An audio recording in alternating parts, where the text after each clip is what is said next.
Настанете се по някакъв начин, който ви е удобен. Дали седнали или легнали. Позиция, в която ще изберете да останете по време на тази медитация.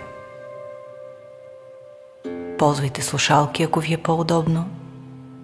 Затворете вратата, ако е необходимо.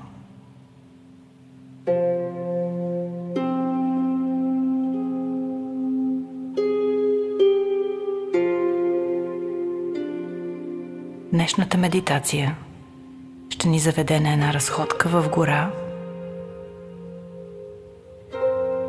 Една гора, окъпана от слънце. В един приятен ден. Нито прекалено топъл, нито студен.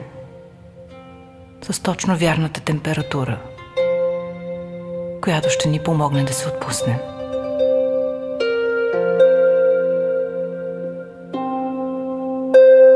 Следвайки пътеката в гората,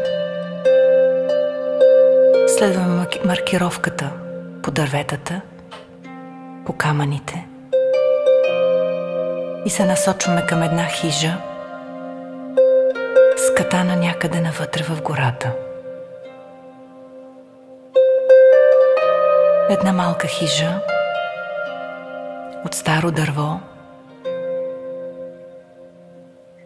И до хижата виждаме опънати хамаци, въжени люлки. И вместо да влезем в хижата, ще се насочим към този хамак, в който е поставено едно меко удобно одеяло, възглавница. И единственото, което искаме да направим, е да седнем или да полегнем и да се загледаме към върховете на дърветата.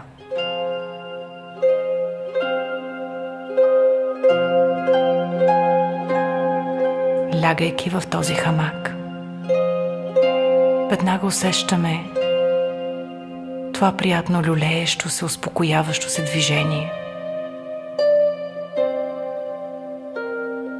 Като че сме в едно пространство между земята и небето.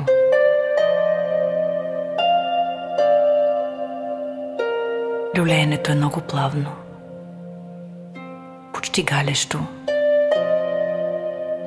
И ако зарееме поглед нагоре към дърветата, виждаме нежното им движение, някак си галещо. Заглеждаме се в лъчите на слънцето, прониквайки надолу, чак докъдето сме ние.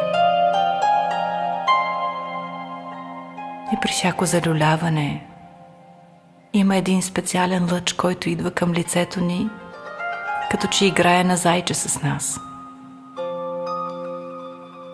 Една усмивка се появява на лицето ни. Играли сме на зайче като деца.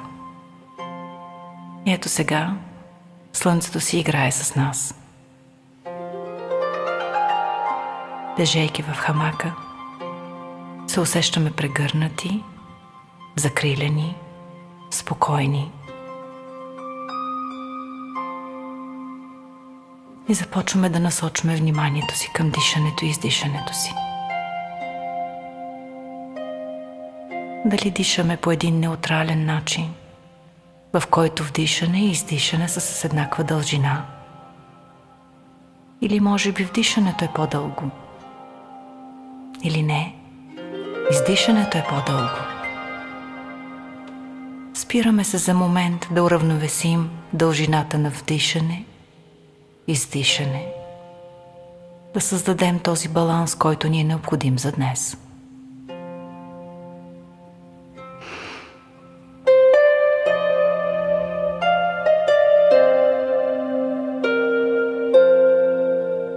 Зарейваме поглед нагоре отново.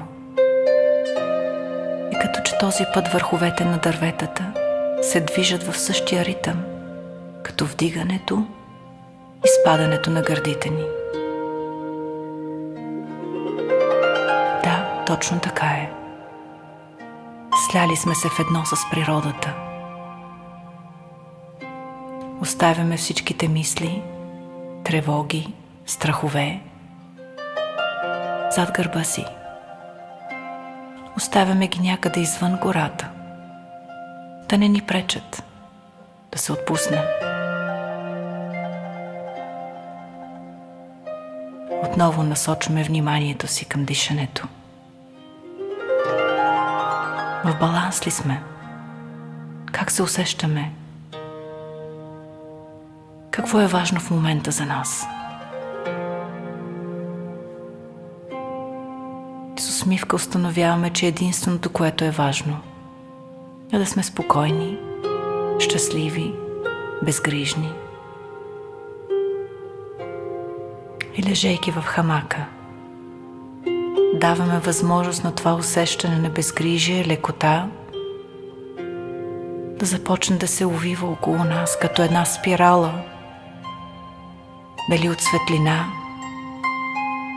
дали като прах, вдигнат в слънчевите лъчи, обвивайки ни, покривайки ни, закриляйки ни, вдигайки тази закрила около нас, от пръстите на краката нагоре.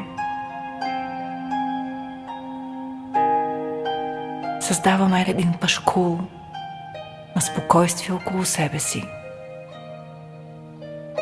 Толкова е финен, че прилича на паяжина. Почти като копринена нишка се увива, а в същото време е толкова далече от нас. Имаме място да дишаме, да усещаме себе си. И когато този пашкул се увил около нас, един пашкул на спокойствие, който сме създали за себе си днес, поглеждаме през тази тънка нишка като паяжина, отново към небето. И виждаме как слънчевите лъчи минават, пречупвайки се и докосват тялото ни, отпускайки всеки мускул, всяка клетка. И някак си дишането ни става още по-бавно, още по-спокойно. Вдишаме, издишаме, наслаждавайки се на момента в пространството между небето и земята, в този хамак по средата на гората. Птичките чуруликат, чуват се звуци на малки насекоми, бръмчейки с техните твърди крила, летейки някъде около нас без да ни пречат, просто да ни подсетят каква е красива природата около нас.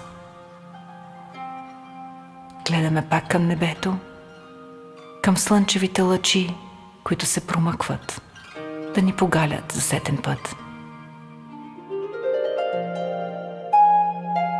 И лека по лека ще започнем да се връщаме от това магическо място, на което се пренесохме, взимайки със себе си енергията на спокойствие, на закрила, на вътрешно щастие.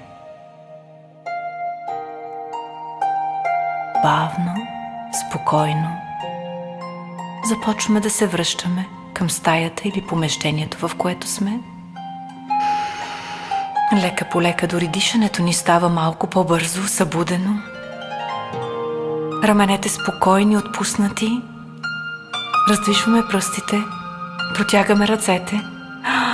Ох, колко е хубаво да се върнеш от гората, да си се насладил на природата, на светлината, на звуците, на аромата.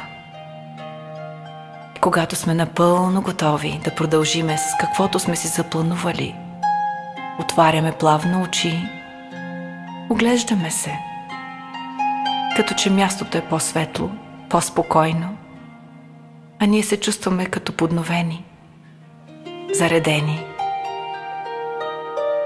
Запазваме това хубаво чувство в себе си и продължаваме с една усмивка.